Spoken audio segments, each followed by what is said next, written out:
the participants list. Okay. What types of captains of industry are involved? Well, how about the heads of Barclays, Fiat, GlaxoSmithKline, Heinz, Nokia, and Xerox? Now, chairman of the steering committee, in fact, the folks that actually run the organization, most of them are European royalty. Now, you say European royalty, Europe really doesn't have royalty anymore. Sure, there's a Queen of England, but they don't have royalty. Not true. All the European countries still have royalty from way back when. Now, they have little or no power within the government per se. But remember what they do have: lots of money. And so they do still hold influence over power in Europe. Prince Bernhard of Netherlands, he was the first head of the steering committee, first chairman of the steering committee. There was a Baron Alec Douglas Home from the UK, a gentleman named Walter Schnell from Germany. He was head of the steering committee once upon a time. Baron Carrington from the UK was a member of the steering committee. Etienne Divanon, he was a Viscount from Belgium. And the current, since 2012, he's from France. It's Henri de Castres. He's the Count of Castres. He is the current chairman of the steering committee of the Bilderbergers. Now, criticisms and conspiracy theories. Why do we think the Bilderbergers are the dark knights, the current day Illuminati? Well, partially because of its working methods to ensure strict privacy and secrecy.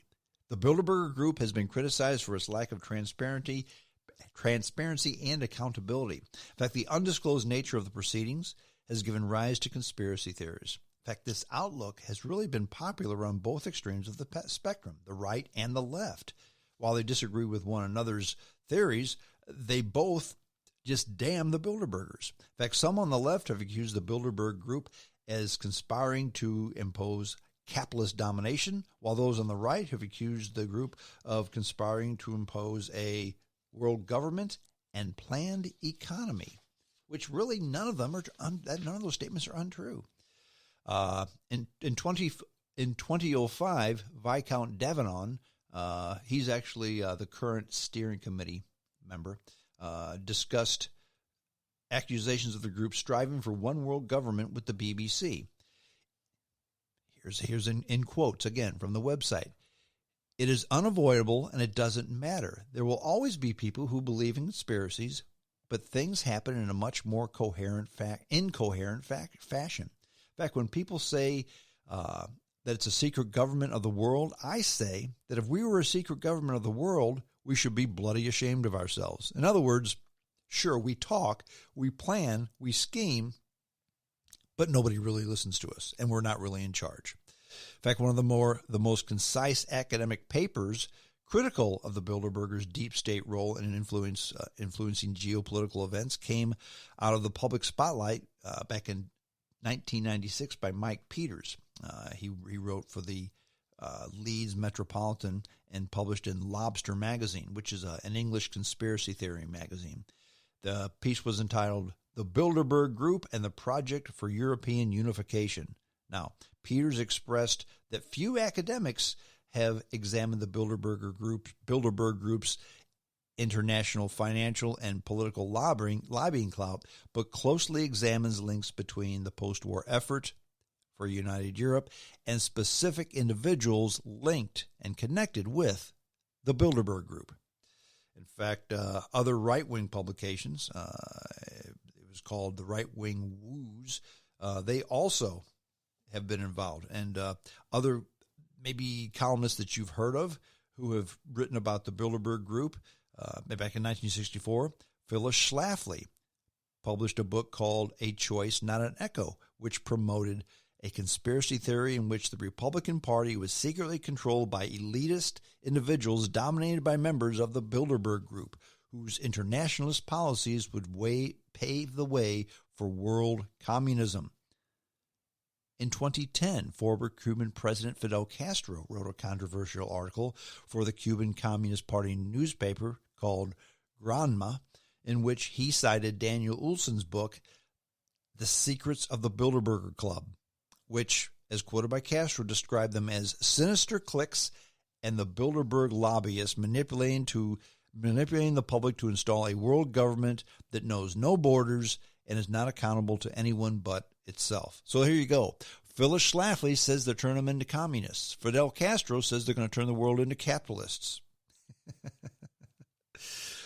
Proponents of the Bilderberg conspiracy in the United States include the John Birch Society, Phyllis Schlafly, writer Jim Tucker, Lyndon LaRouche, Alex Jones, Jesse Ventura. Those are names that are not, and British politician Neil Farage. Now, those are names that are not exactly, I'm not going to say unstable, but they are the kings of conspiracy theories, and they have all spoken out against the Bilderbergers. Now, you can understand why these groups are the way they are. You can understand why the Bilderbergers are seen as conspiracy theorists, because they're a for real group. Bilderberg.org, I believe, is the website. But just Google Bilderberg website, and you'll find it. And everything I've told you is true. They're a for real organization. They're for the for real deal. And you know why people think what they think. Then there's the Trilateral Commission, the third rung in the Holy Trinity of New World Order conspiracists. Now, the Trilateral Commission is a non-government, again, from the website. The Trilateral Commission is a non-governmental, nonpartisan group founded by David Rockefeller in 1973 to foster closer cooperation between Japan, Western Europe, and North America. In fact, this is from their founding declaration. Okay, growing interdependence is a fact of life of the contemporary world. It transcends and influences national systems. While it's important to develop greater cooperation among countries of the world, Japan, Western Europe, and North America, in view of their great weight in the world economy and their massive relations to one another, bear a special responsibility for developing effective cooperation, both in their own interests and in those of the rest of the world. So there you go. It's kind of like the Trilateral Commission is kind of like the Bilderbergs without the European royalty, and they also include other nations besides just North America and Europe. It's more of a world organization, not a North Atlantic organization. Now, again, directly from the website, the Commission hopes to play a creative role as a channel of free exchange of opinions of other countries and regions, further progress of the developing countries, and greater improvement of East-West relationships will be a major concern. Again, from the Trilateral Commission website. Zygmunt Brzezinski, a Rockefeller advisor who was a specialist on international affairs and later served as President Jimmy Carter's national security advisor from 1977 to 1981, he left Columbia University to organize the group. Others in the organization included Edwin Rauschinger, who was the professor at Harvard University and was the United States ambassador to Japan back in the 60s. George Franklin, who was the executive director of the Council of Foreign Relations in New York. Max Krostam, who was a European Policy Center head. Toshida Yakamoto, who was the head of the Japan Center for International Exchange, and William Scranton, who was a former governor of Pennsylvania. Other founding members, Alan Greenspan and Paul Volcker, who were both later heads of the Federal Reserve. Now, the organizational records are stored at the Rockefeller Archive Center in North Tarrytown, New York. So the Rockefellers kind of started this thing, and they store the archives at the Rockefeller Archive Center. Now, the Trilateral Commission initially had biannual meetings from October 1973 in Tokyo. Now, in May of 76, they started having the meetings in Kyoto, Japan. Then another meeting took place in other countries, other places. But basically, besides their annual meetings, they have regional meetings that take place in the Asia-Pacific group, in the European group, and in the North American group. Okay? Again, since its founding, the discussion groups have produced an official journal. It's the Trialogue. And if you read the Trialogue, it's in PDF form for free. You can download it at trilateral.org. That's their website, trilateral.org.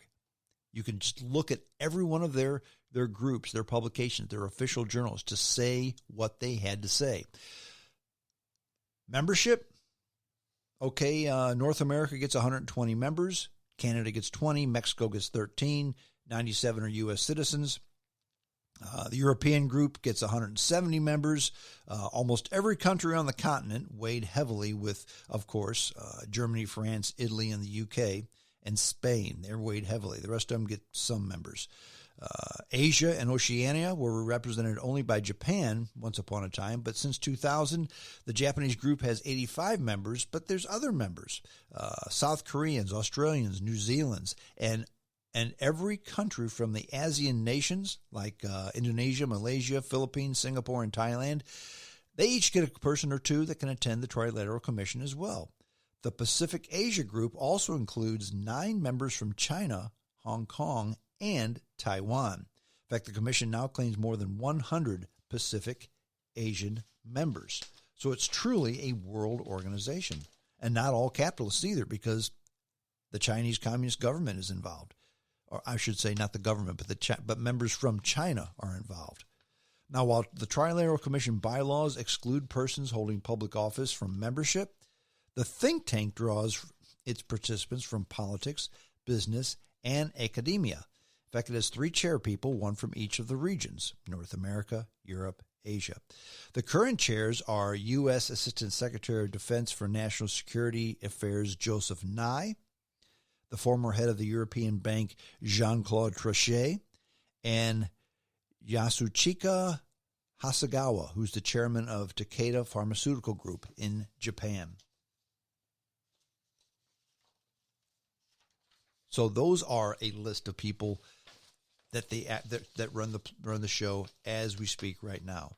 Now, the critics of the Trilateral Commission accuse the Commission of promoting a globalist consensus among international ruling classes in order to manage international affairs in the interest of financial and industrial elitists under the Trilateral umbrella. Now, back in 1980, a book called With No Apologies, Republican Senator Barry Goldwater suggested the discussion group was a skillful, coordinated effort to seize control and consolidate the 4 corners of power: political, monetary, intellectual, and ecclesiastical, in a creation of a worldwide economic power superior to political governments of the nations involved. Now, right-wing groups such as the John Birch Society and conspiracy theorists like Alex Jones have also promoted this idea. Some conspiracy theorists truly believe that the organization, they want to be the center plotter for a world government. In fact, there was a guy named Luke Rudowski. He's a journalist. He interrupted a lecture by former Trilateral Commission Director Zygmunt Brzezinski back in 2007 and accused the organization and a few others of having orchestrated 9/11.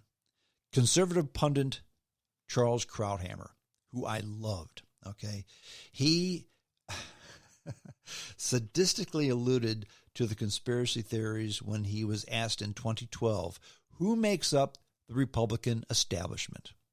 And with a smile, Krauthammer said, well, Karl Rove is the president.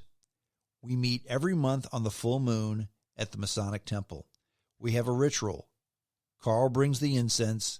I bring the lamb and the long knife, and we begin with a pledge of allegiance to the Trilateral Commission.